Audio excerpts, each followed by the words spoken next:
Everyone's going to. What a way to start. Yay, positivity. Francis. For those that don't know, there was a bit of backstage panic where my branding was messing up the screen. And then we were worried about the names on the screen. And then we decided no one will probably listen or watch this anyway. So what the hell? Let's just start. And then we got Simon a little Francis, violins out. welcome. Hello. Yeah, we did it. And we're so props to Vanessa. Well done, Graphics Vanessa. for sorting stuff out last minute. That's what besties are for, hey? We've only got an hour and a half today, which most podcasts would go like, oh, that's ages. But in my world, that's like half a podcast.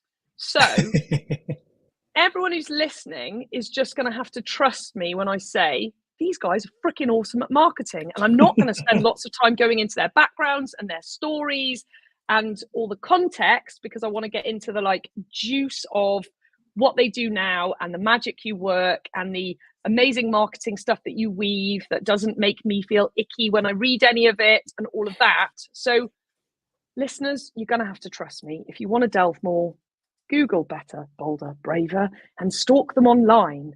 And in the meantime, trust that if I say they're cool, they're cool. And if I say they know what they're doing, they know what they're doing, because I don't have people on this podcast that I don't believe in. So welcome, Simon and Francis. Oh my God. I mean, I hope it's very evident to everybody why we love the out of you, because you're just like, get to the point. That's why I love you. Get to the point with the 3-hour podcast. I'm such a paradox. Okay. I'm such a paradox. Sometimes I say to people 3 hours, they're like, I don't think I can talk that much. I'm like, I'm very good at asking questions. You'll be fine. It's all good. I think you're very sensible. I interviewed someone for one of my podcasts yesterday, and I completely agree. I thought, yeah, an hour's fine. I mean, we barely touched the surface after an hour. You just like I think you just start getting into it, which is why I'm like, okay, look, we're gonna have to skip a certain amount of who are you, where were you born, what was your childhood trauma, why do you do what you do, like all of that, and just trust that they do what they do because it's something that happened to them when they were kids. And we'll probably talk a little bit about that in marketing, because marketing's very triggering, I've noticed.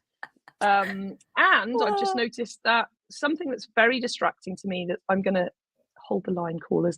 I'm going to change my camera around and mirror it, because it drives me mad when I'm looking at the screen of myself and it's the wrong way round. Does anyone else get that, or is that just me? Probably. It's never happened. I love this. I mean, I thought I was a bit like bullish when it comes to childhood trauma, but this is amazing. I think next time I run a workshop, I'm going to be like, right, you know, we call bullshit all day long. That's basically what Simon and I do. But I have to say, in my entire time, I've never had anyone call bullshit on childhood trauma in relation to marketing quite as effectively as that. So if you're listening and you've got trauma, please put it aside and get the F on with it. Come on, stop wallowing in your own. Or get some bloody help. Like, either way, like, shut up. You know, look in the mirror. I'm kind of like, I'm at the point now where it's 2024.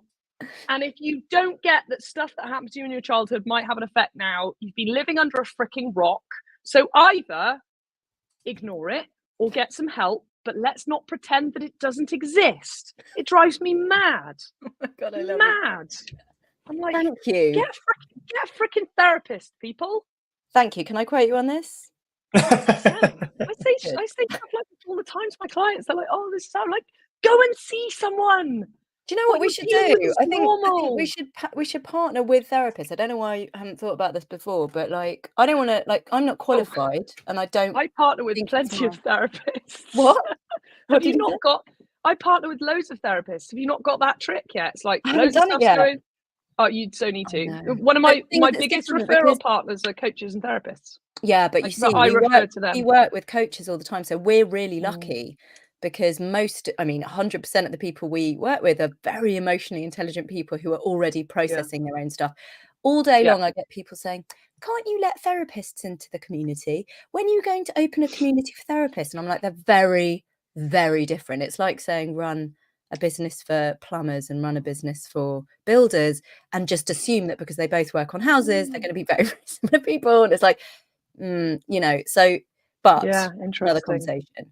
But no, we don't. They don't tend to need to be referred, as it were, by me to people to deal with their own stuff. So I managed to avoid that one. Yeah. Anyway, And, it's a good place to start, right? It's like, if you're struggling with your marketing, there's probably something in the way. So apart from all the magic that you guys do in the there's a technical thing with marketing, isn't there? Like you just sent me just for I'm rushing to the podcast, have a look at this. And I read it and I was like, oh my God, this is genius. And I now wanted to, I was kind of saw Simon in the waiting room bit and I was like, he's going to have to wait. I'm going to read this. Mm-hmm. Your content it's like, there's marketing and then there's all the shit, and there's like a marketing iceberg, and most people in marketing talk about the bit that everyone can see, and then you guys talk about all the shit underneath that actually makes a difference, which is why I love you, man. So you sent me that thing and I was like, man, they know what I'm dealing with. Yeah, I'm sorry. You know what? I should have sent that to you. I read that and went, how does she know? How does she know that is my problem?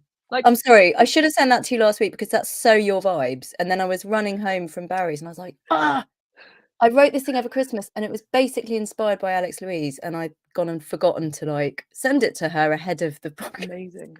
It's so, cool. It's good. I for people who are like, what is she talking about? We'll put we'll put the link in everywhere this shows up that isn't live, and people can go to your website to find it. Mm-hmm. The thing that was interesting for me in marketing, and I'm sure there are people listening to this who will resonate. I think there's in my world, there's two types of, and it doesn't matter what you are, whether you are a therapist or a plumber or whatever, from a marketing point of view, there is, I haven't got any clients at all, and where do I start, and what even is marketing and how do I do it?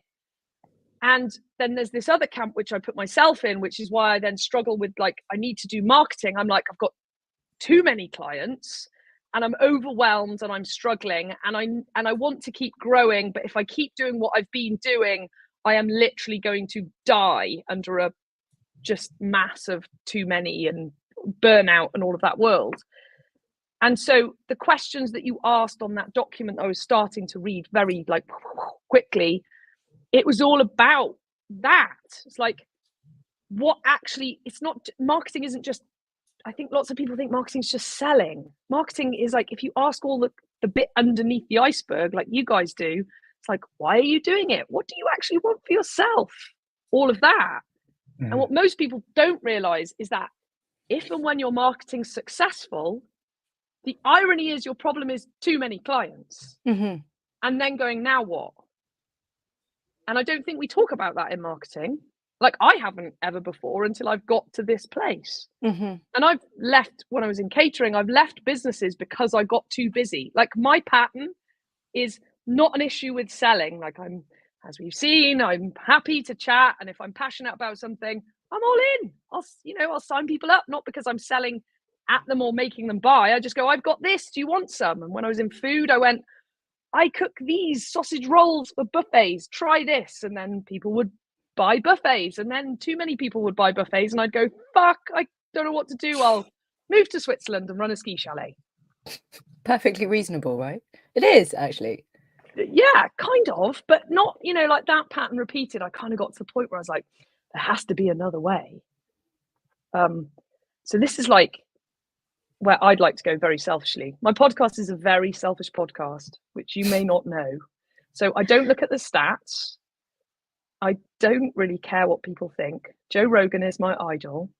And I speak to people I'm really interested in about what I want to speak about. And I hope that someone else will find it valuable. And if they don't, that's okay.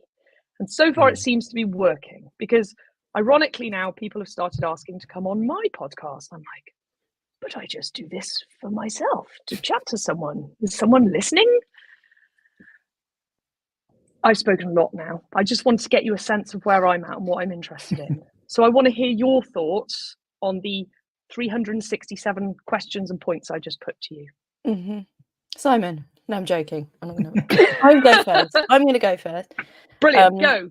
I just want to say thank you, because you know what? We do a lot of work with people who are just qualified as coaches, or they've been struggling as coaches, and they come to us, not least thanks to some of our friends in the coaching training world who are big enough to say, we're really wonderful at training people to become coaches, but maybe they need a bit more help to actually build a coaching business. So, but I have to be honest, it's really nice, and thank you so much for giving us the opportunity to go into something that we don't really talk about very much, do we, Simon? Which is, if you're extremely successful, how can Simon and Francis and Better Bolder Braver help you to kind of work out how to be sustainable and not burn out. And as you say, I mean, that document, so just so that everybody is aware, Simon and I have got a couple of freebie things.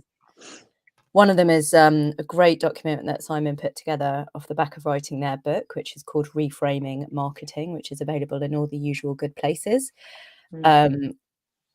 Amazon, and also Simon's website. I was going to say, please buy it from their website. Yeah, no, don't do Amazon. If people buy my book from my website, I make a lot more money than when Amazon make most of the money when it gets sold through Amazon. Like, I almost don't want it on Amazon, but it's just, we have to do that, right? So please buy it from their website. Buy it from, look, you can see it behind Simon's head. Reframing Marketing, if you're watching the video. Oh, it's got a big smiley face. Lovely little smiley face.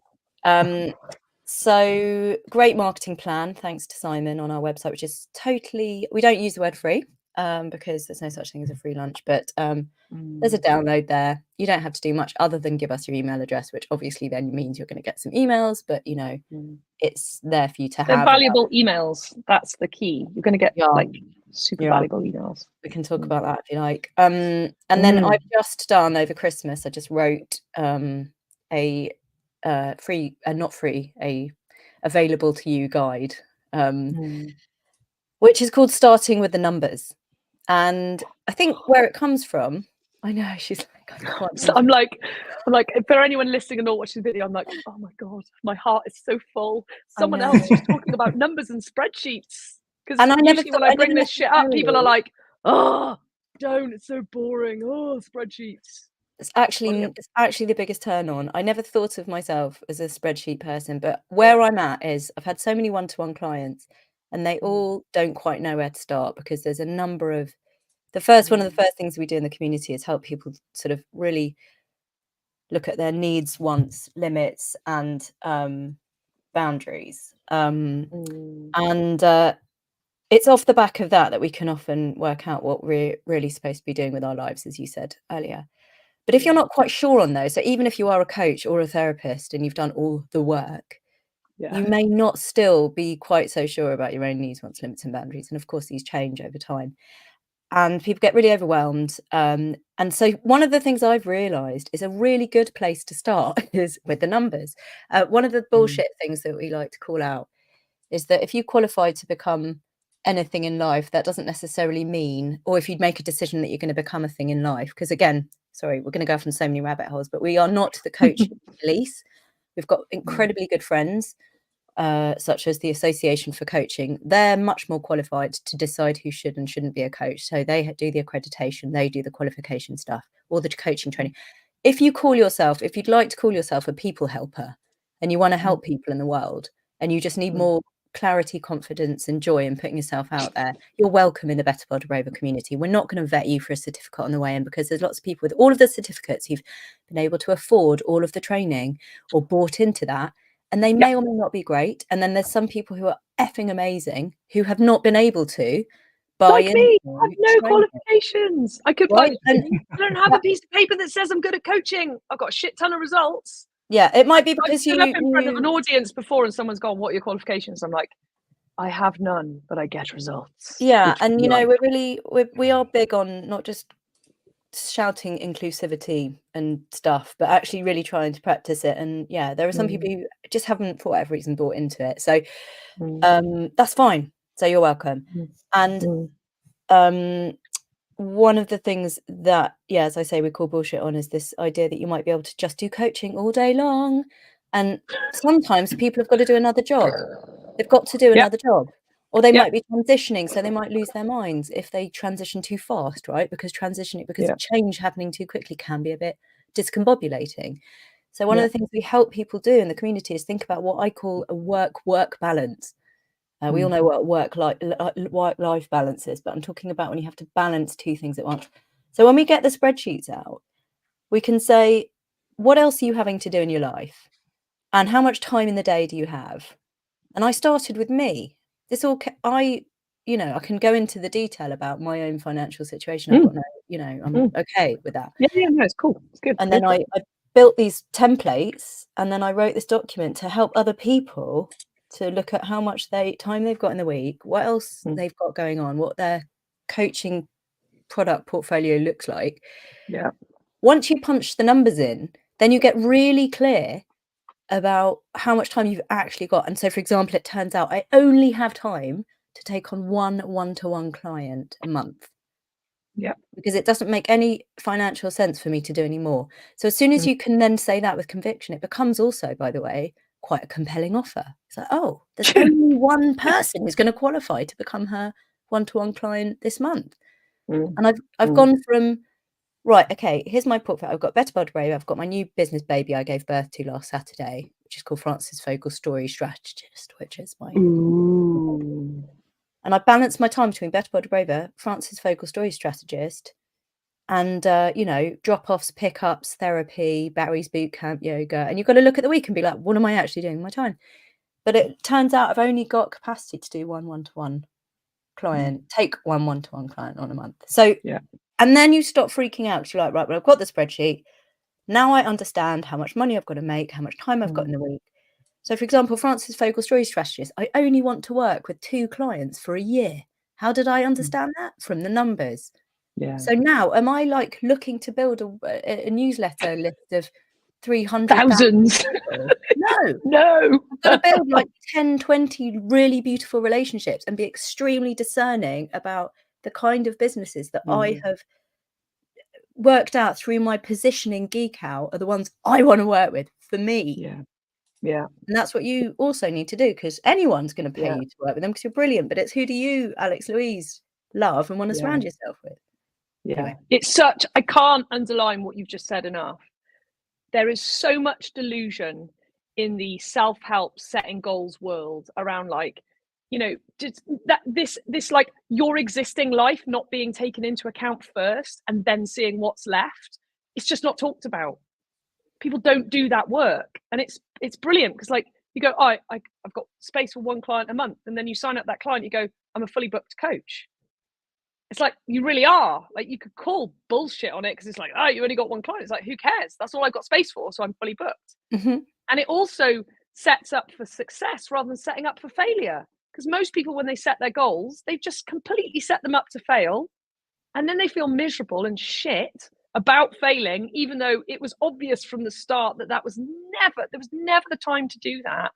And it's just, anyone listening, I don't care what you do or what you're planning, look at your actual life. Like, what a spreadsheet does is it gives you the what so, rather than this like dreamland of, oh, I'm going to set a goal, as if I have a complete blank canvas, I've got no other commitments, I don't sleep, I have 0 time for cooking and eating, and I've just got 24 hours in the day.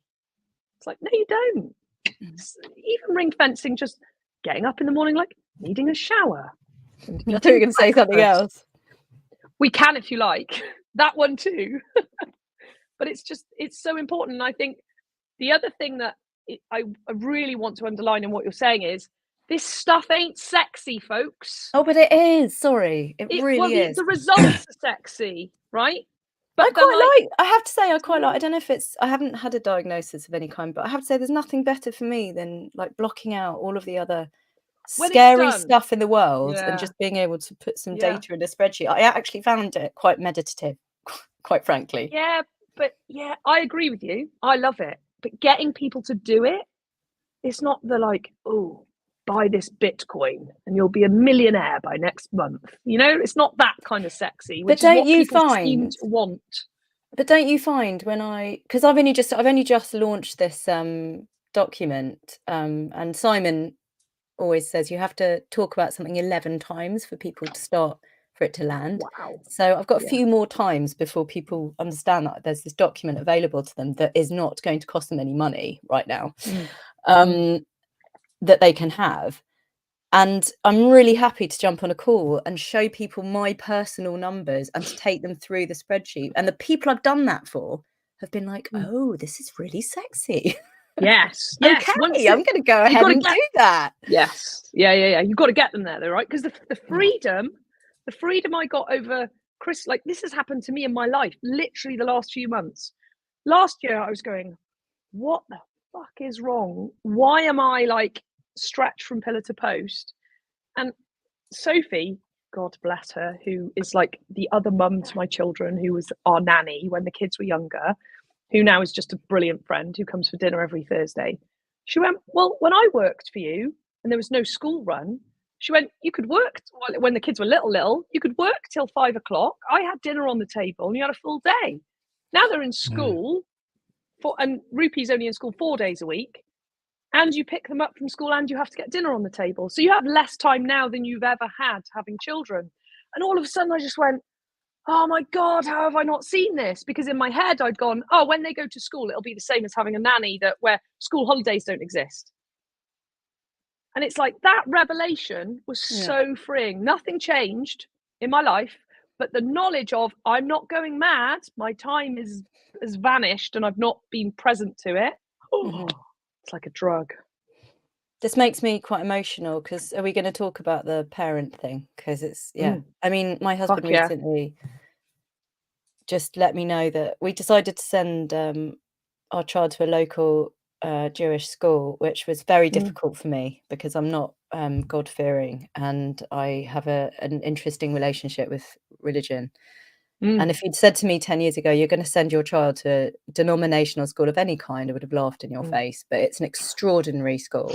It's liberal, progressive Judaism at best. Amazing. It's beautiful. And it's free. So I was like, oh, I can't really argue with this. But Jewish schools finish at lunchtime on Fridays. And I said, if we're going to do this, we're splitting the Fridays. And he was like, okay, no problem. And then post-COVID, workplaces have kind of, played with the working from home thing. And now we're in this sort of like, do you know what? Can you actually come back to the office for a bit more? There was a hybrid stage, wasn't there? Yeah. And now it's like, no, we really like you to come in. Sorry, I've got this funny thing on Zoom and I don't know how to get rid of it. And it sort of, whenever I gesticulate, it decides to like illustrate it.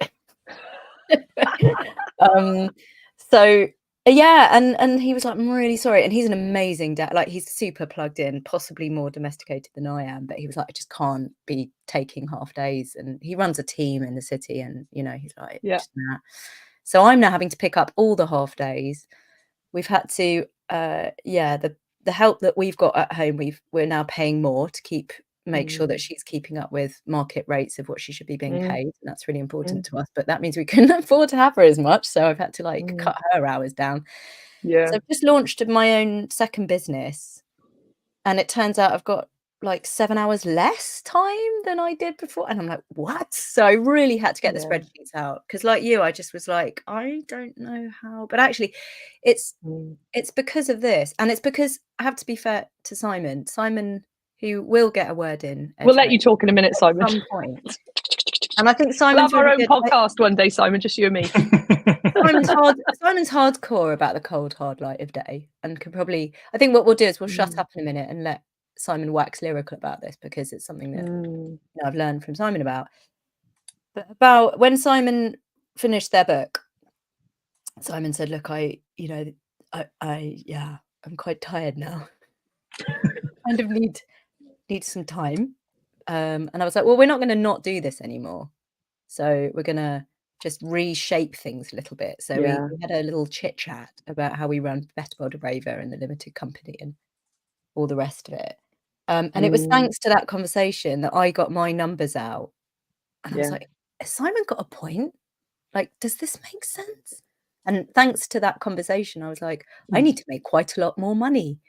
I'm going to give birth to another thing and run it in tandem with Better Bolder Braver. That doesn't make me disingenuous. It doesn't make me like a bad person or that I'm not committed to it. It just means I'm doing that and I'm doing this and Simon's doing that and Simon's doing this and Simon's written a book.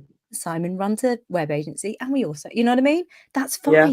So we're trying to give permission to people to show up as something other than the shiny, like my entire life is my community and I don't have anything else. It's like, that's not true. So stop bullshitting. Everybody and yourself can do a good enough job.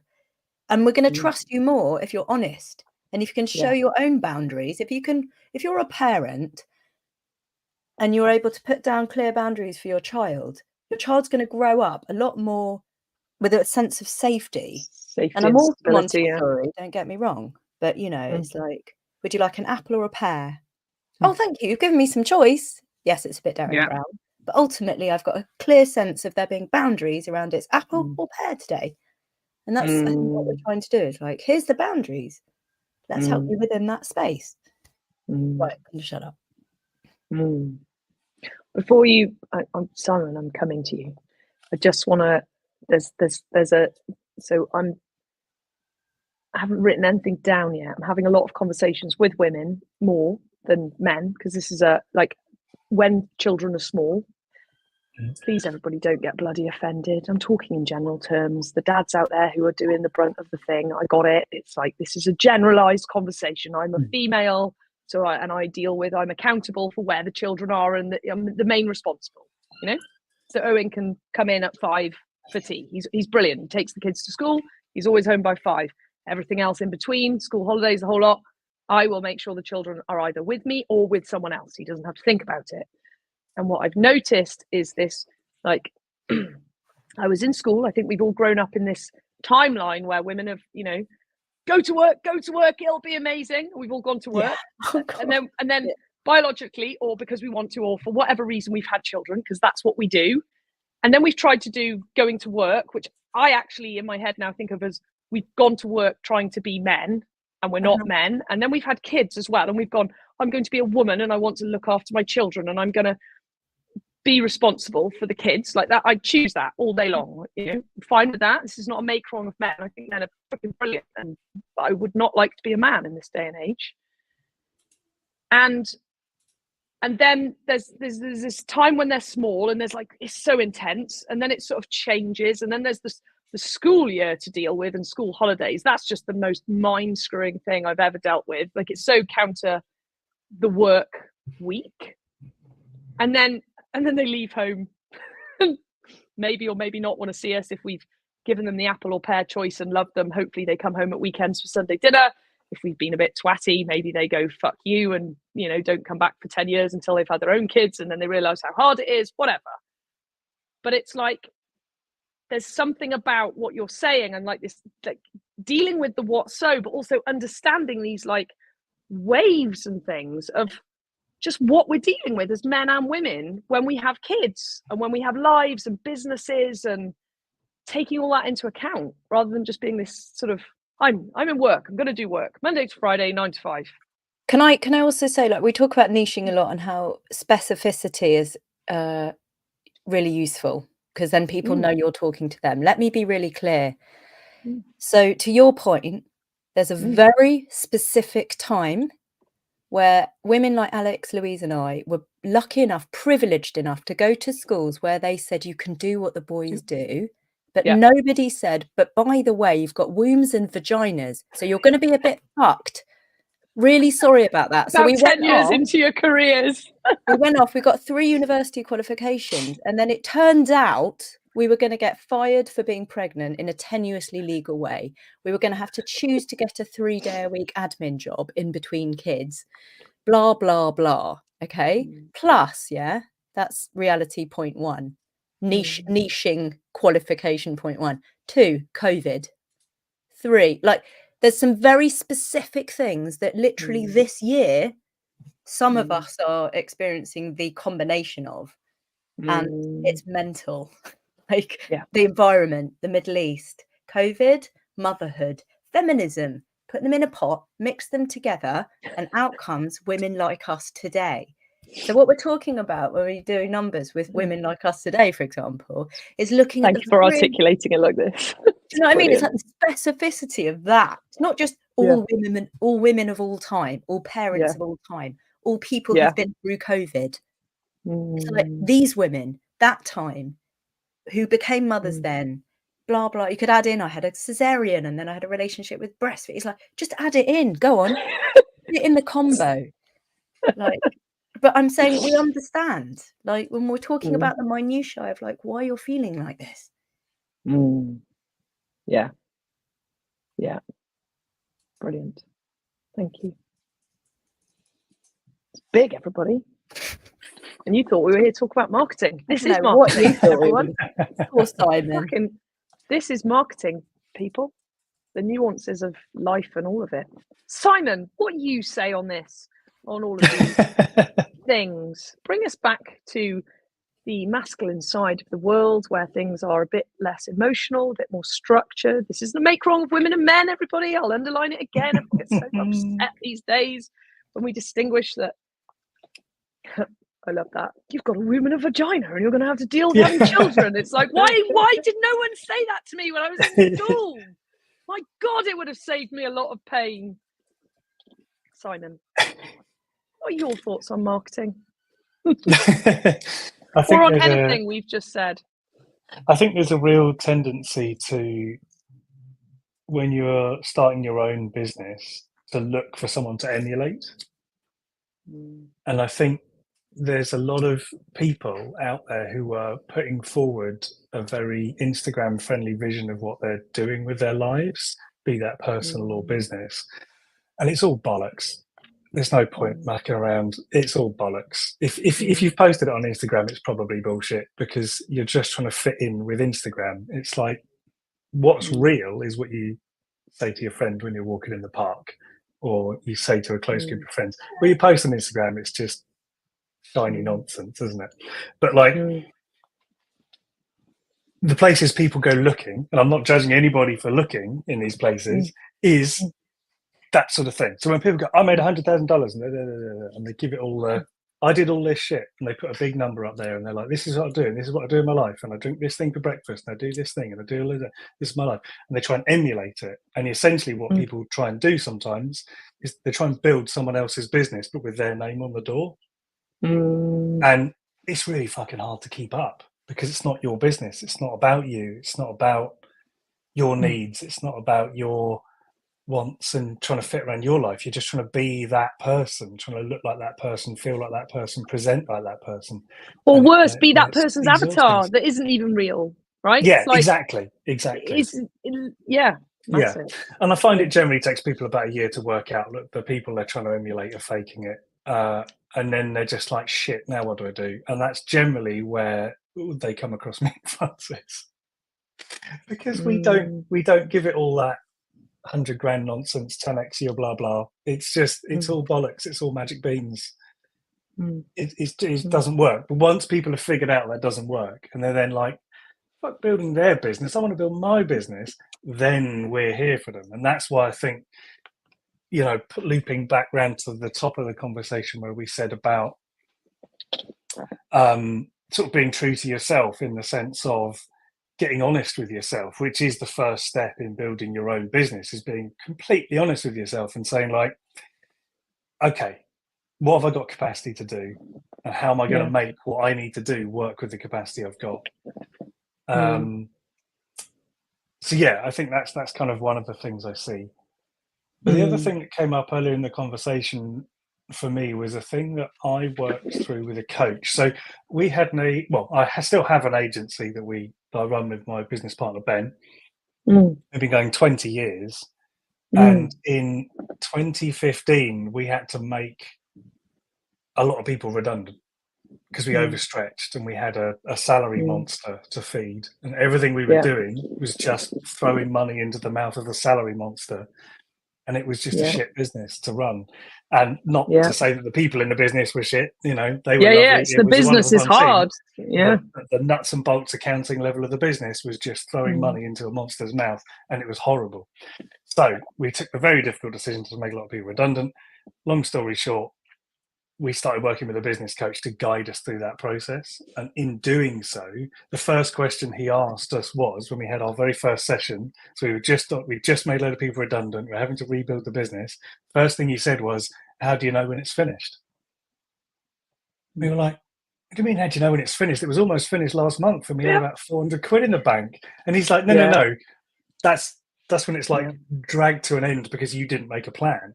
He's like, how do you know when it's finished? Because you want it to be finished. And we're like, oh, because he's like, if we're going to build a business, we may as well build a business that you want to work in. That's the joy of being your own business. Because he's like, if you don't know what your business is like when it's finished, you may as well go and get a job. Don't build someone else's business, because to be honest, it's a shitload easier. Might not be as fun, might not be as rewarding, but it's a shitload easier. And we were like, Mm. yeah, okay, yeah, good. So we just like scribble, scribble, scribble. And we basically were like, what are we going to do with this business? And I think there's this other expectation, particularly in the startup entrepreneur world, that you're going to sell your business and you're going to exit your business.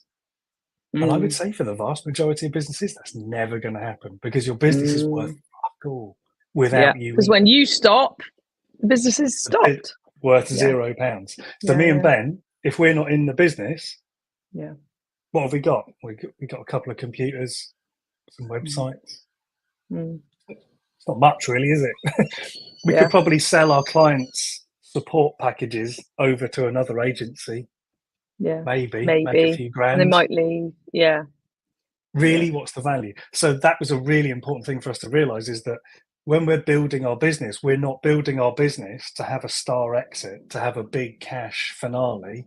We're not doing a spin the wheel at the end and go, we won £500,000, because it's not an asset-based business, it's a value-based business. So he helped us build a business that gives us value every month. So sorry, it gives us money every month. It delivers value to us now, so that we can invest and build our own thing, rather than what most people do is they work their asses off, undercharge, don't take any money out, get to the end, and then go, what do you mean it's not worth any money? I was relying on this being worth £1 million so I could retire. So there's that thing of, it's really important to get clear on the numbers up front. And understanding that distinction, understanding the difference between a business that gives you value monthly and a business that gives you value at the end, and knowing the difference and knowing which one you want to do, because absolutely that choice at the end informs every decision today. Because they're both valid businesses. So for example, one of our clients is doing exactly the opposite to us. They're not taking anything out, they are reinvesting everything back in, and they are scaling fast, like a big business. They're building new warehouses, they're hiring, but their exit, they're building an asset-backed business, and that is a totally different world. And I've got a lot of time and excitement and energy to help those people do that. For me, it doesn't energize me, it terrifies me. But that's why me and Ben are running a value business. They're on the numbers they're talking about, just no thank you. We're very much on the other scale. And I think it's about finding that energy for yourself and recognizing what brings you, what's going to make you, wake up in the morning and go, yes, I've got another day today. I'm looking forward to this, rather than shit me, I've got to go and have a call with a person of why they're not getting their 200 grand back for another month because I've fucked up or something. You know what I mean? Like, to me, that's no thank you. That's not fun. You know what I mean? That's not fun. But to other people, that's like, fuck yeah, because I'm going to tell them we're going to make another 10%, and then we're going to do it. And it's all that energy. More power to them. We need people like that. But I think it's important, when you're choosing who you're emulating, you're choosing who you're basing your ideas on, that you find someone who matches your energy in a truthful way, not in an Instagram way, not in like a, I've been on Diary of a CEO way, but like a kind of, but realistically, someone who has kids, doesn't have kids, has an audience of 1 million people versus has a mailing list of 5, how are you stacking up? Where are you starting from, and where do you want to get to? Yeah, that's another brilliant one. Where are you starting from? The numbers of people that don't consider that where they're starting from, especially like the property world is rife with it. If you start in the property world and you've got £1 million inheritance in the bank, it's almost boring. I'd be like, if a client came to me going, I'm loaded and I've got £1 million, I'd be like, this is way too, I'm not even interested. It's boring because it's so easy in some ways, and it's not. And there's a whole world of yada, yada. But it's like, when we get clear where we're starting from a wealth point of view, from a lifestyle point of view, have we got kids, not got kids? Are we looking after elderly parents? Whatever our life circumstances are, then also we can stop comparing ourselves to the person that's got generational wealth, which doesn't just account for wealth, that accounts for being brought up in a family where just managing hundreds of people is normal. All of that psychology and everything. So that it's great. Like, where are you going? But also massive. Where are you starting? Yeah. Just huge. And being okay with it and accepting it. gives people a lot of freedom, so much freedom. And I think it's the thing that is why people either do get on with running their own thing or don't, is that thing of like, it can be quite alluring, that freedom. Sometimes it's just too much for people. And that's why I think a lot of people who start their own business, who are, you know, one person businesses, which is 70% of the businesses. So 70% of SMEs in the UK are just one person. Yeah. And I think the reason for that is because they don't want to, basically what they wanted to do was just build themselves a job. Yeah. And that's cool. That's absolutely fine. You go for it.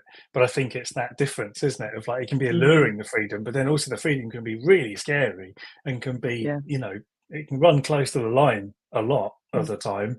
And it's that roller coaster of running a business of like, some people I'm meeting are saying like, I'm having a really quiet January.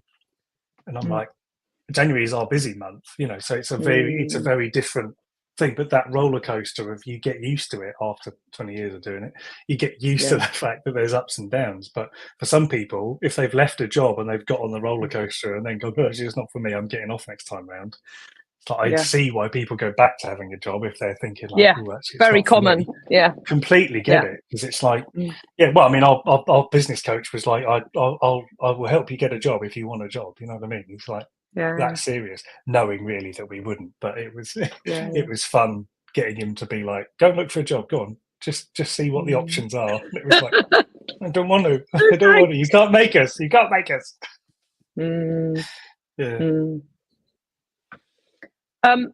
What do you say to the people that are listening to this that go, well, I don't know what it looks like when it's finished, I don't know what I want? Like, everyone can figure out where they're starting from, because that's a what so of today. I would say if you don't know what it looks like I would say then you've got a very expensive hobby, you haven't got a business. And I would say something different. What I would would you say say, it's a feeling. It's like a thing of like, it's not necessarily like I will have 59 clients and they'll be paying me 1,200. The finished business is that thing of like, well, when on the day I close the door, I will have a director of the company who's going to be running it. I'm going to have a team of people that are delivering this part of the service. I'm going to have a team of people that are delivering that part of the service. When I close the door to my office for the last time to retire, I'm going to be taking a small percentage as a monthly thing, and I'm going to do that for 10 years, and then I'm going to pass that on to my kids or family in my will. That's what the end of the business looks like. Whereas if you just say, well, I've got no idea, then it to me doesn't feel like you understand what your business is, because it's like what me and Ben realized is that when we close the door, we literally close the door and that's it. There isn't any like, we don't want to build a business where there's managers and teams and a scaled business, because we've tried that and it's more like retiring from a job than selling a business. It's like going, okay, I'm retiring now, and everything stops. But if you know, well, actually, I want to scale this, I want to build a team, I want to have the people to pass this to keep this business going, then you can spend the next 10 years finding that manager, finding that team, finding an office that's big enough for them all to work in, making the processes so that you can retire. And if you do it early, you get to retire early. That's great. That's all part of your plan. So I think if you don't know that, then I think you've really got to be honest with yourself, and you've probably just built a job. And actually that needs, I think, some serious, maybe not serious in the kind of negative sense, but some serious I really believe it's worth giving some time to. Like, what does the day you close the door look like? Because if it is like me and Ben, where it's just like, well, when we close the door, we shake hands and we, bugger off to retirement, fair enough, at least we know what that looks like. And then you're also not dealing with an identity crisis, right? Yeah. Because if you don't realize that's coming, and I'm speaking from personal experience of stopping chefing when I didn't need to do it anymore, and then having a total identity crisis, because what's the first person everyone asks you? Oh, what do you do? Yeah. Well, I don't say chef anymore. And I was just like, I don't know who the fuck I am. I'm financially free and it's great, and everyone's telling me how great it should feel. I felt like absolute shit. So that, like, the loss of an identity that is a job or a business or a profession or a trade or whatever. It's huge. If it's not distinguished, that's going to happen, because then it's like, well, what's next?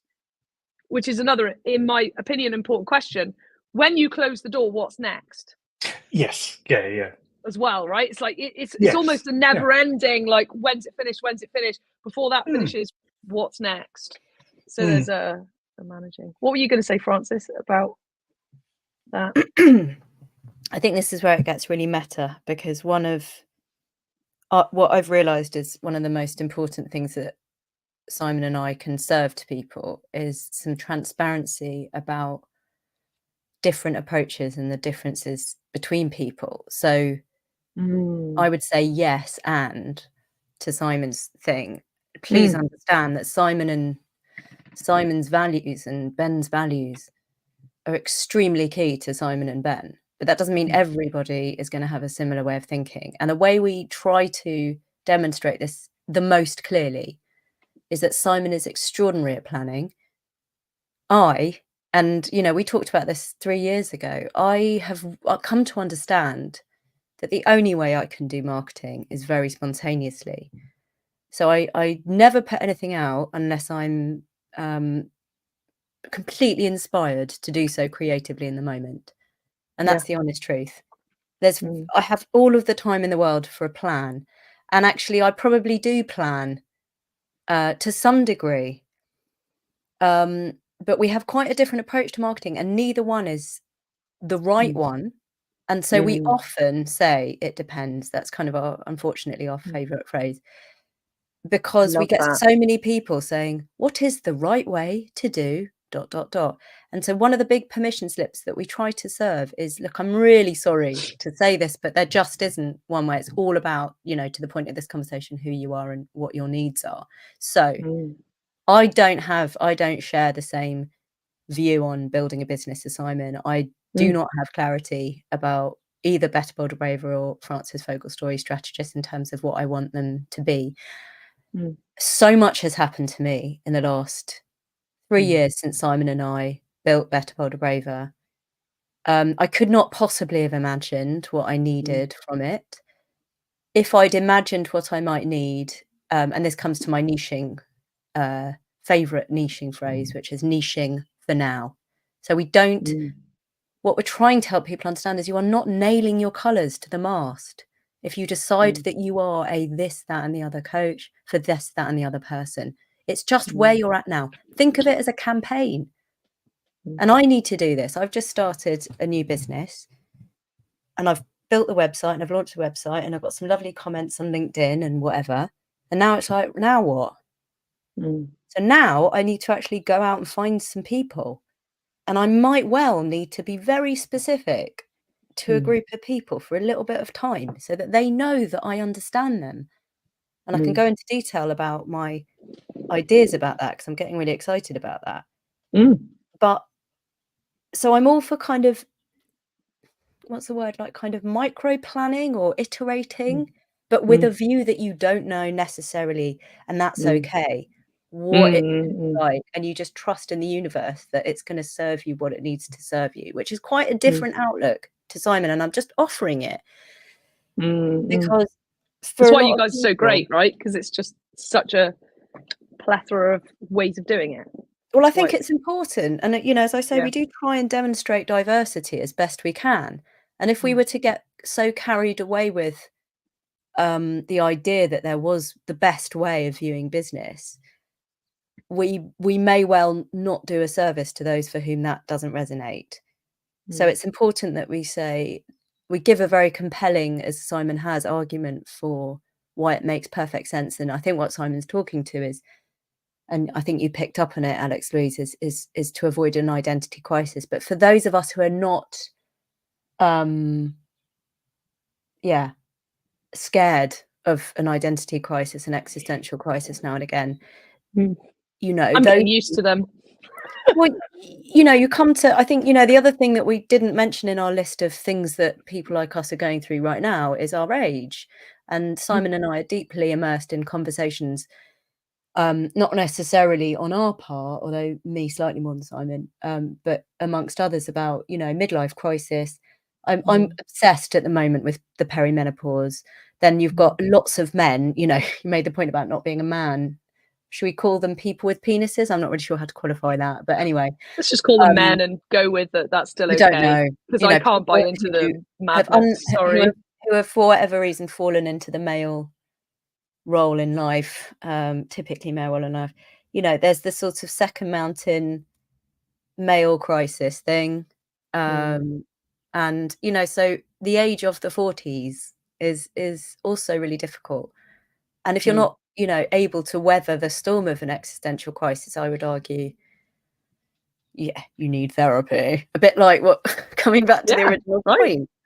So, you know, I don't know. I have no idea what Better Bolder Braver might evolve into, or Francis Fogel's story strategies. I have my fantasies. I can tell you all my fantasies all day long.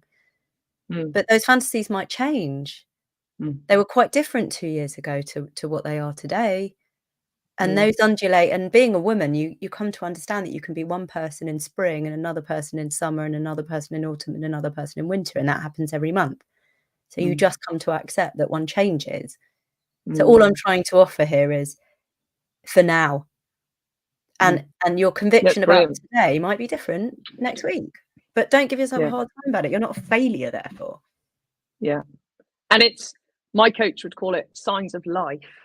You know, it's like, rather than trying to be this homogenous same being, like whether it's summer, spring, winter, within a month or within an annual season or within the decade of our lives, like trying to be this robot.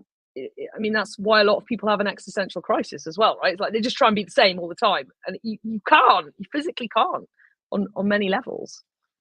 So it's, you know, I'm mindful not to. I was actually going to mention something else, if you'll permit me. Go for it. I'm mindful that we are three white people talking often from a kind of privileged place of like luxury of time and the luxury of this. It's an important thing to say. Yeah, and what I want to say is, so look, I am very, it turns out, motivated by bigger picture system change, as I call it.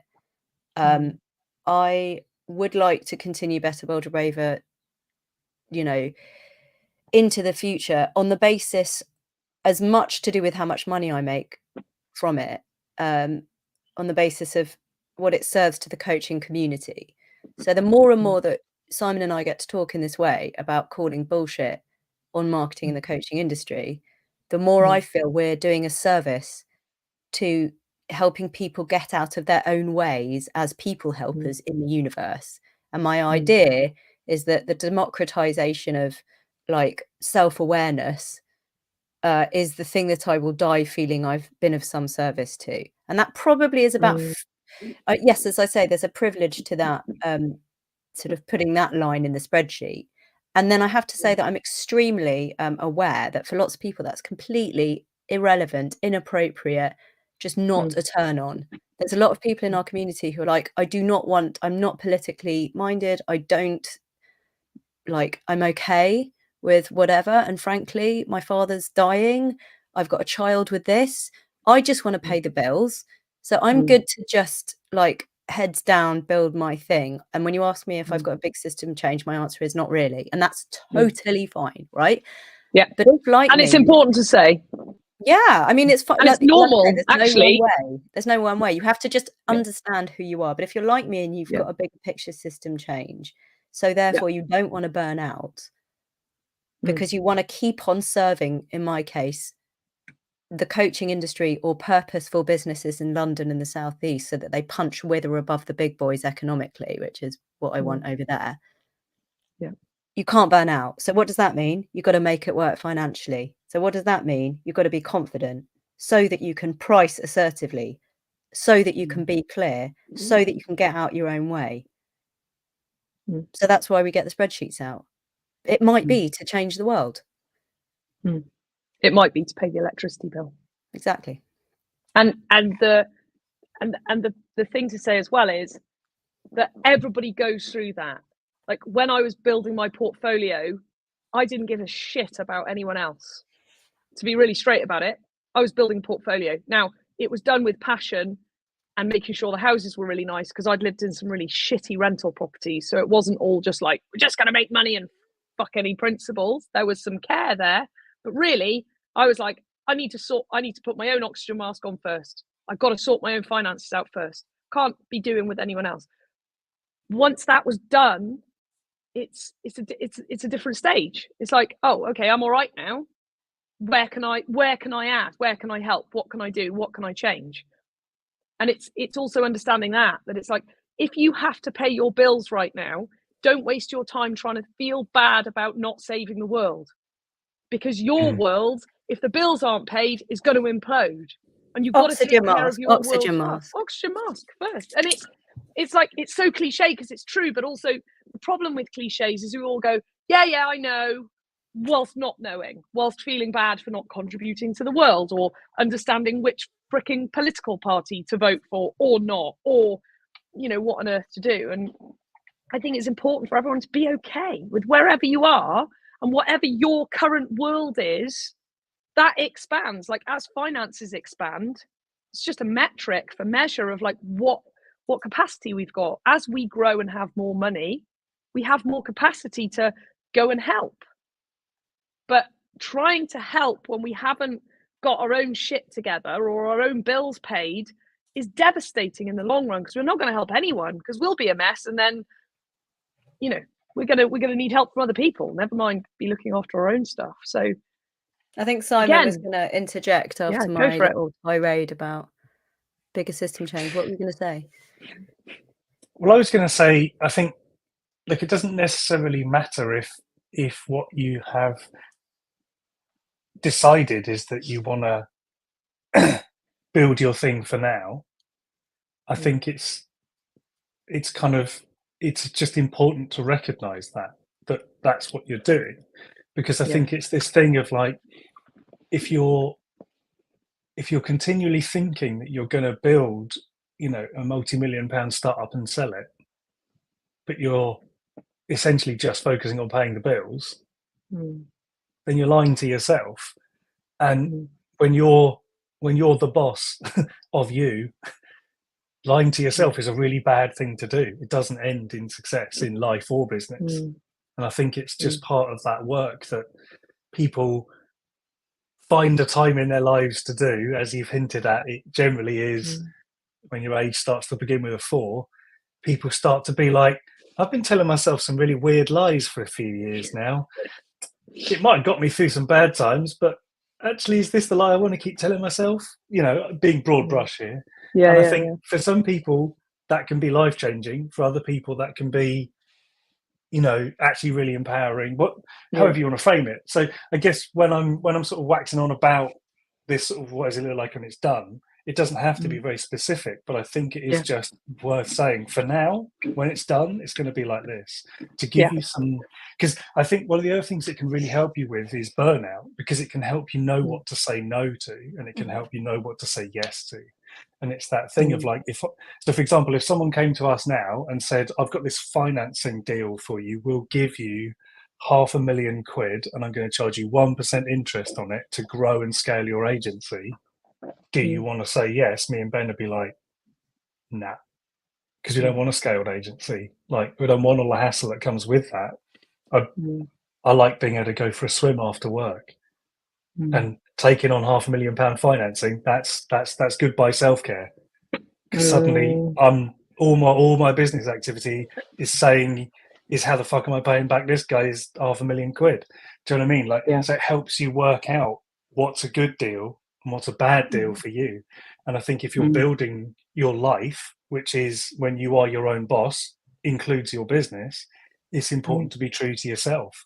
And then when your cherished friends and family say, so how's your business going then? Folds arms, immediately expecting you to say you're making multi-million pounds. You can say, yes, pretty good actually. I just took a really long lunch break the other day. And even that can be like, they'll be like, power to you. But it's interesting, you can bat off people's judgments of what your business should be doing, because you're true to yourself. And you're like, I've made it. Like, I get to go and pick my kids up. Like, that's one of the things that for some business owners when I do this work with, that's to say, I will know when my business is going well when I get to go and meet my kids at the school gate.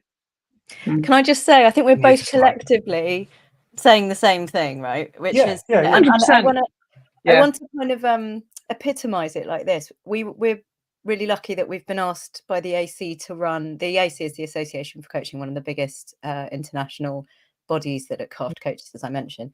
And we ran 4 workshops for them last year, and they invited us back to do the same this year. And I think we had like 100 Amazing. people on the last one. It was really lovely. And this is Wow. how people start when they come to our workshops. This is what their face is. Okay. And then at the end of Tell it, me all the answers to everything. at the end of Yeah. it, they go like, they're like this. Because that's it. Such good. I think Yeah. that's what Simon and I are saying. Is like, I'm sorry, there is not one way. It's all about, and like you started this conversation, Alex, Louise, talking about how, you know, what Simon and I are all about is all the shit underneath marketing. And I think that's really what we're both talking about here. It's like, you can't do marketing, unfortunately, if you haven't really understood yourself. And that's such a huge amount of work. So we know that people who can't, I mean, we haven't really got onto a lot of the technicalities that we do talk about, but one of the things that we talk about is what we call the journey of, there's a thing called the journey of consciousness, and we have an interpretation of it and the levels of awareness on it. And to give you an example of what we're talking about, most people who come to our community think what they need is a load of answers about how to do marketing, how to do good ethical marketing, to be fair, because that's what people know us for. But what we know is that what they need is not to do it on their own, and to understand that they are the only person like them, but not to be freaked out about that and really lonely, but to feel emboldened to create a business that works for them and that they're going to be okay. And, you know, it's as much, Simon talks about what you say to people who ask you in your family how a business is going. I ran a workshop in the community about how to market to your family just before Christmas, because, you know, we're so busy thinking about ideal clients. There's as much thinking around how we can use our skills, as Simon says, to bat off, or, you know, my favorite phrase is, you'll be delighted to hear that ... So if you can go to Christmas dinner with a press pack with like headlines, the FAQs, you know, and anything else that your family might need, then you're on the front foot. How are you going to feel at the end of Christmas when everyone's given you a barrage of judgment, versus how are you going to feel at the end of Christmas or Hanukkah? Sorry, everyone that's Jewish, or any other religious festival that you randomly go and celebrate with your family. Yeah. Other festivals are available. Other festivals, all of the festivals are available and acceptable. Anyway. Insert yours here. Yeah. You know, if you, as Simon has amazingly put in that little anecdote there, you know, if you've been on the front foot, if you've been on the front foot of the marketing, if you've been confident about what the statement is, you know, that's what it's all about. And we don't want to overstep that, because then we get into the realms of politics and silly people who are so presenting as so confident, and behind them a lot of fires are burning. That's not what we're looking at. We're looking at trying to take a breath, and when someone asks you a question, remember, back to the therapy theme, that what they're doing in that question is projecting their own insecurities about their own existence in the universe, and being kind, and then giving them something that might be a gift for them, but is also very much from a place of self-protection. And that's what marketing is. It's getting out of your own way, not being the hero, being the guide, but when you're serving something to the people that you've identified are the people that you want to surround yourself with, you're doing that from a place of self-love and self-protection. I think that's what we're collectively talking about.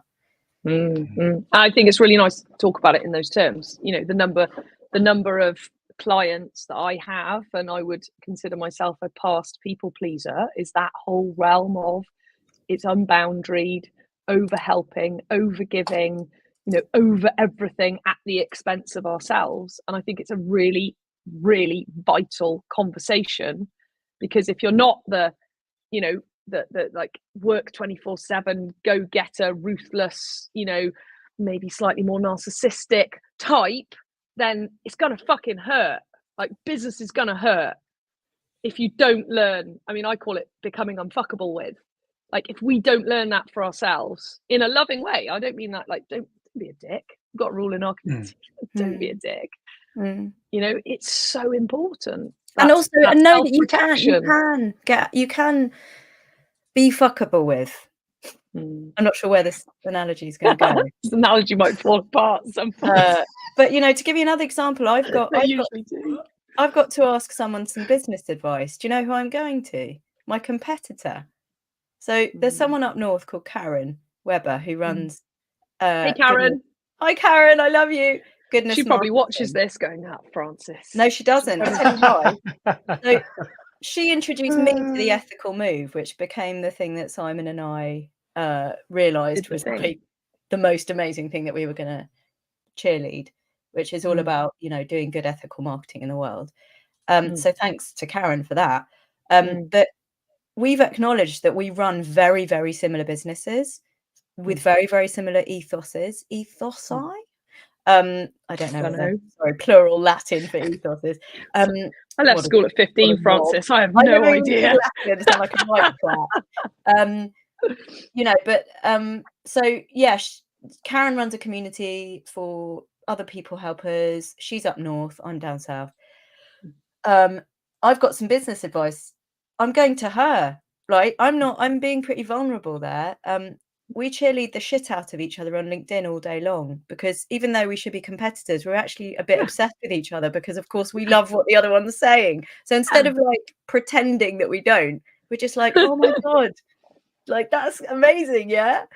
And I don't quite know what the point I was trying to make there is. What's the point I'm trying to make, Simon? What's the connection to? Oh yeah, it's to being fuckable with. Don't be fuckable with. Yeah, I agree with you. But also it's like, I just want to be fucked with. And like being able to kind of let your guard down and call your competitor to get some advice and know that that's okay. I think that is being unfuckable with, though. I think that is, I think for me, what it means is that, you know, it's in the Brené Brown courage realm of actually being courageous is really vulnerable. Like true courage isn't being bravado and rah, rah, rah. It's doing what you've just said. It's going to your competitor to go in, what do you think about this? What would you do?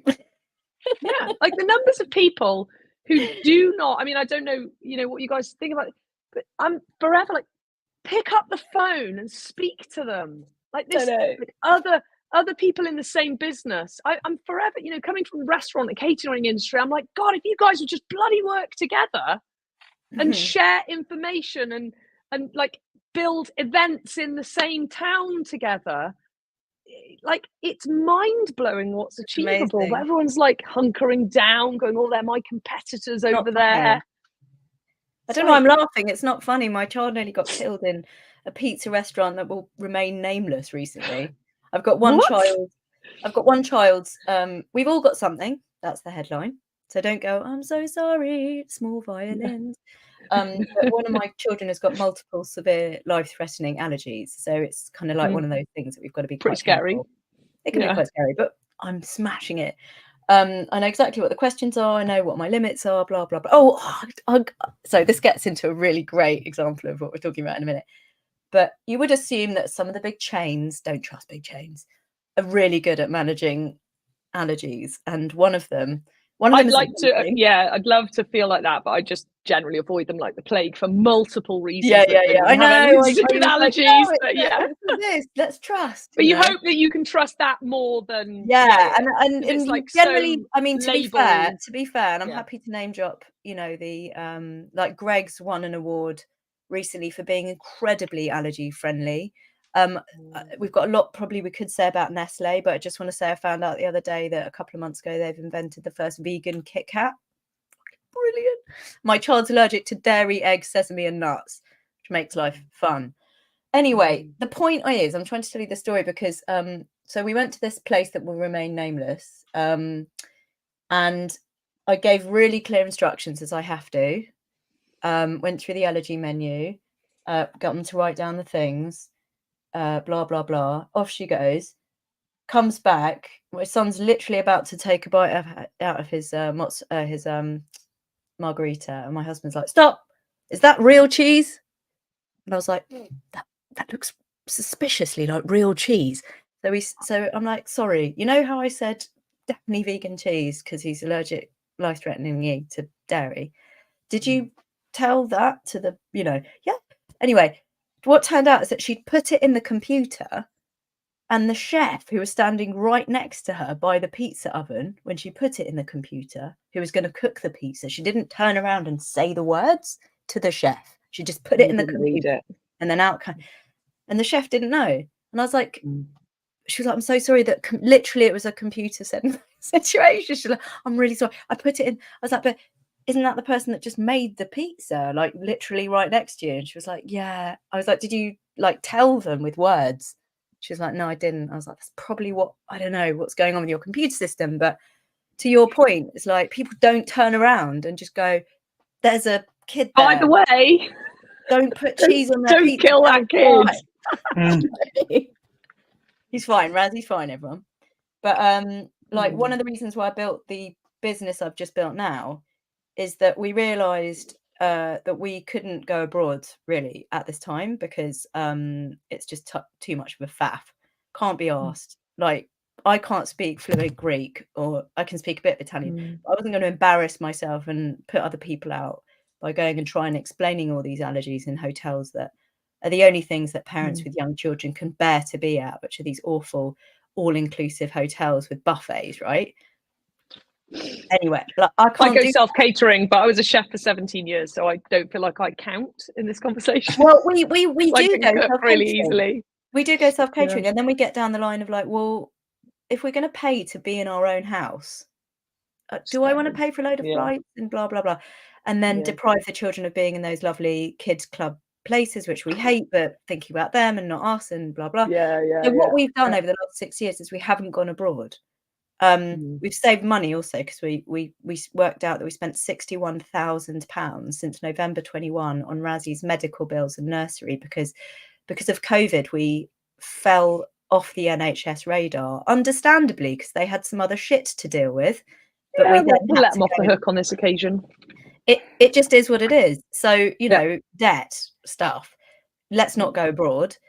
But the upshot of it is that I realised I was having a really lovely, environmentally friendly time. And I basically got completely obsessed with British cabins, glamping, like luxury B&B pubs. And that became something I've become absolutely obsessed with. I'm also a train geek, and I really love sitting on trains. And so I've created a business, and this is why I'm telling you this, that allows me to sit on trains on my own and read a book for an hour and a half. Champion environmental friendliness and the UK, and glamping and staying in the UK on beautiful farmland that somebody's had to repurpose into a glamping site and a yoga studio because they've had to survive. So I've created a business that I'm now like totally behind on a political, environmental basis. But it comes out of the fact that I was just in a position where I hadn't gone abroad for 6 years because of, do you know what I mean? The point I'm trying to make is like I think this is to the serendipity point, is something happens, then something else happens. And it's like, oh, I'm really obsessed with glamping and cabins. Oh, I love I love Britain. And I have to be really careful not to sound Brexiteery, because that's not what I am. Just please, can you put that at the bottom of the thing? Francis Fogel definitely didn't vote for Brexit. However, England, bloody brilliant. Countryside, hedgerows, environmental, wonderful things for corporate teams. Like loads of fun stuff to be done by amazing people who've inherited farms, who've probably got quite a lot of shadow shit around slavery that they've got to process with their rich families that have inherited. It's not their fault. And they're trying to just in case anyone listening to this was wondering if money, and I talk about this so much, if money would solve your problems, it wouldn't. The number of clients and people I know that have got the same shit reversed because they have so much money and they can't bear it. So there's nothing worse than being rich. I just have to unplug my internet, hoping my Wi-Fi will continue so that I can plug in my laptop, because that's how long we've been talking. Is it going to bust it if I unplug the internet thing? I don't know. We'll find out. This is the joy of live podcasting. All sorts of stuff happens. Just makes it fun and exciting. Yeah, she's frozen. Luckily, in a in a nice pose, not in a like weird, Yeah, rather. like it normally Yeah. does when you Yeah. when things freeze. Hold the line, callers. Francis is just changing a cable. What so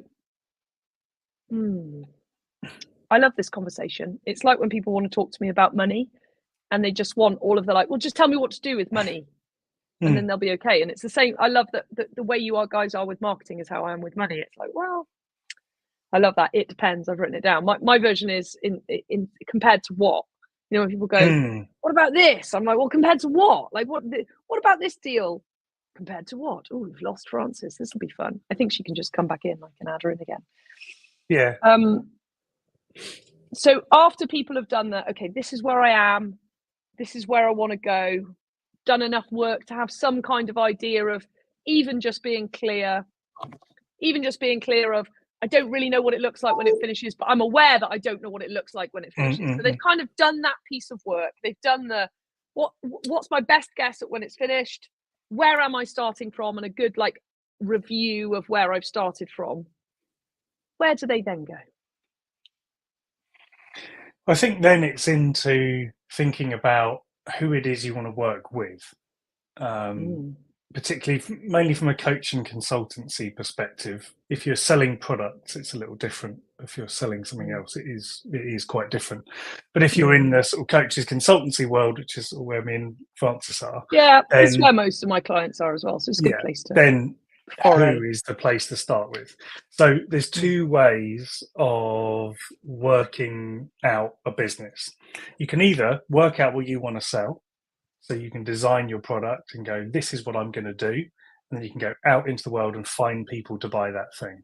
And that's quite difficult. That takes a lot of work. It takes a lot of effort, and it takes a lot of persuasion, because you're trying bit of risk as well. People might not want it. A lot of risk, because you're basically walking around telling people that they need what you're selling. So starting with what you're selling and then finding people to buy it is a really hard work way of doing it. Much better way is to swap it round, is to essentially find people and then make stuff for those people. So the idea, or the plan, is that you just start talking about the kind of things that the kind of people you want to work with are interested in and might not know. So do you have an idea that you want to share with them? Is there an underlying concept in the work that you do that you could explain?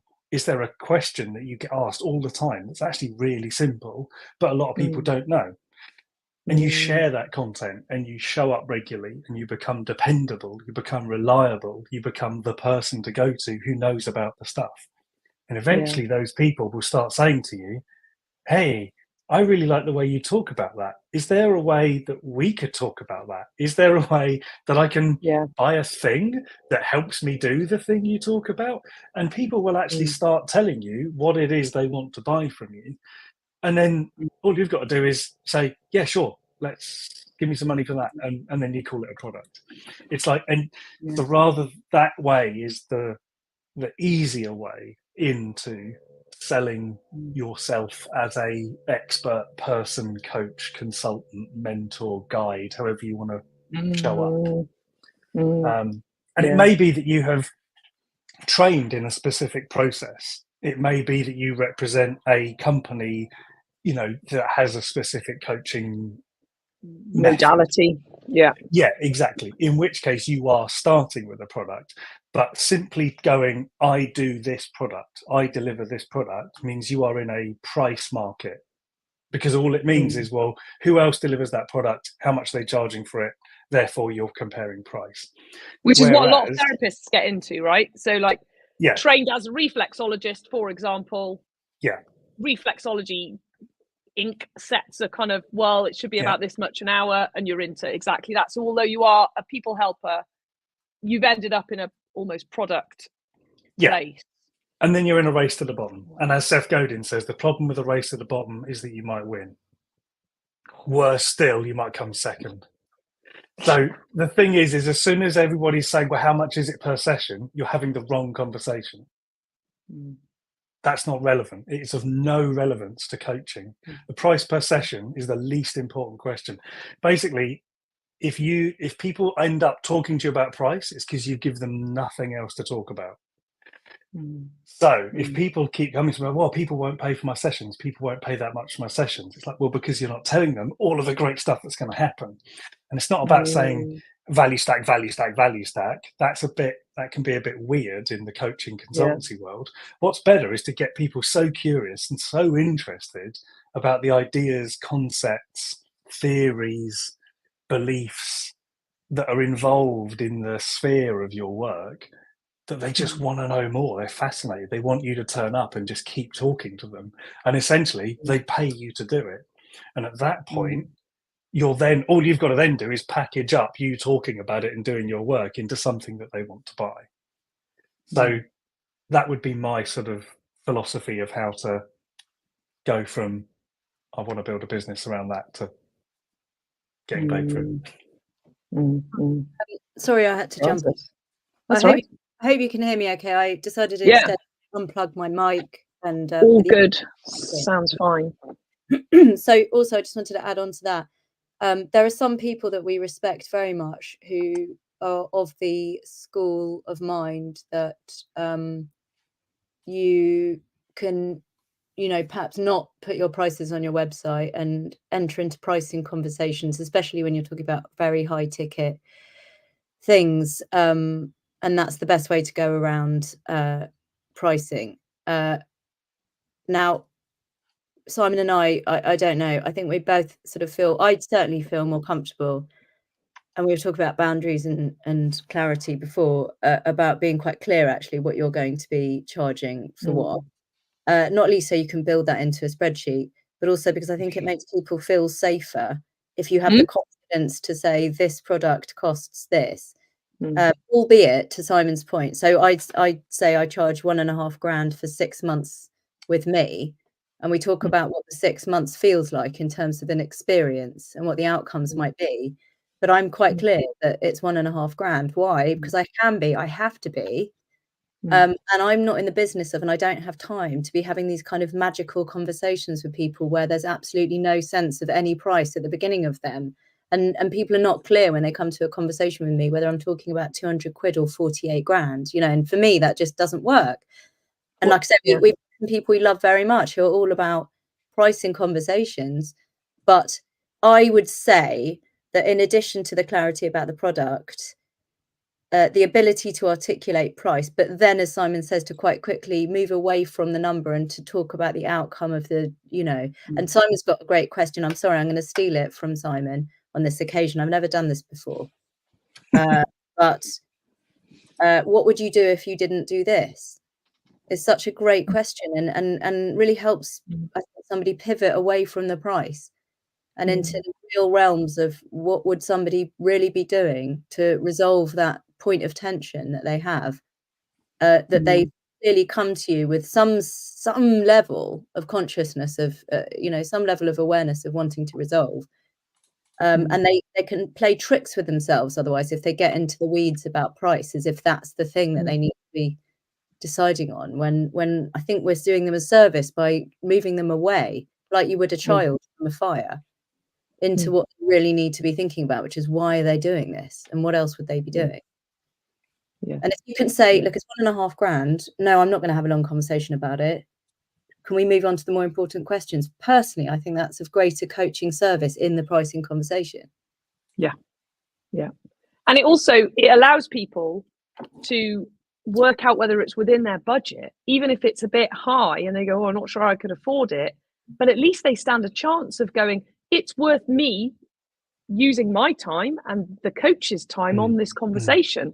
Because if it is 50 grand and I'm like, that's not a little bit out of a budget, that's just unattainable, it's a waste of time having the conversation. It also does that sort of filtering versus, and also like the other way, like, oh gosh, that wasn't as much as I thought it would be.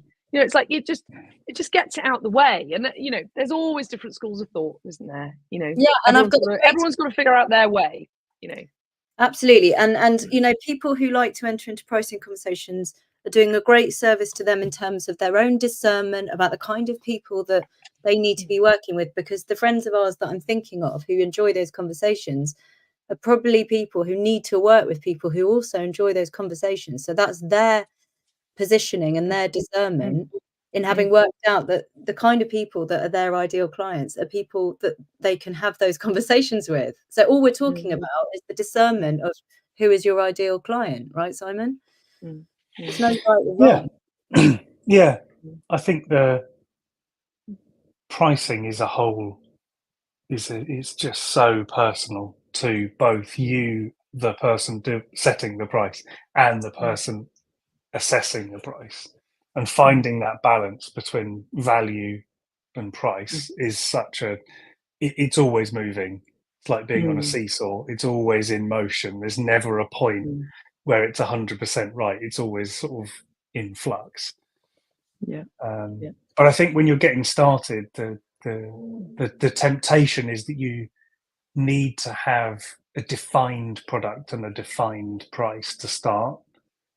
And actually, I think you can move past that into a point of, well, I have a rough outline of what this product includes, and I have an idea of what my pricing needs to be from my point of view, as in because you've worked out your numbers.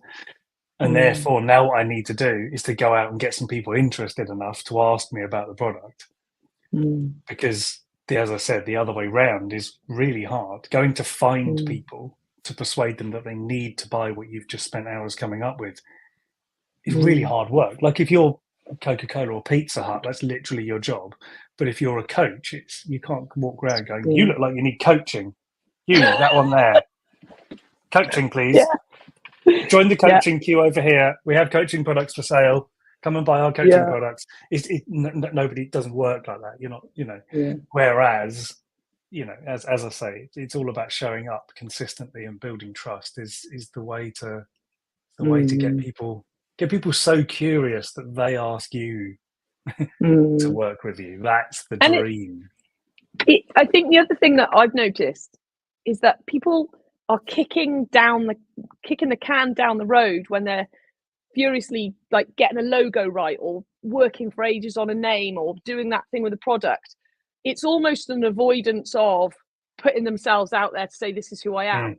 So for anyone listening to this going, oh, no, but I need all of that perfect first, you're still going to have to deal with that anxiety of then going out there, but it's going to be double hard because now the anxiety is, for me, I'm like, but then now it's going to be worse because now you're trying to get people to buy something that might not even be the thing that they need. Whereas if you go, this is really scary putting myself out there, it's really hard going, hi, I've got some stuff and I think, this could help. Even if there's not a pretty logo and a pretty package and a pretty this, that and the other. And, I'm not diminishing what branding people do. Vanessa saved our bacon at the beginning of this podcast and she's made a very good job of making myself look pretty.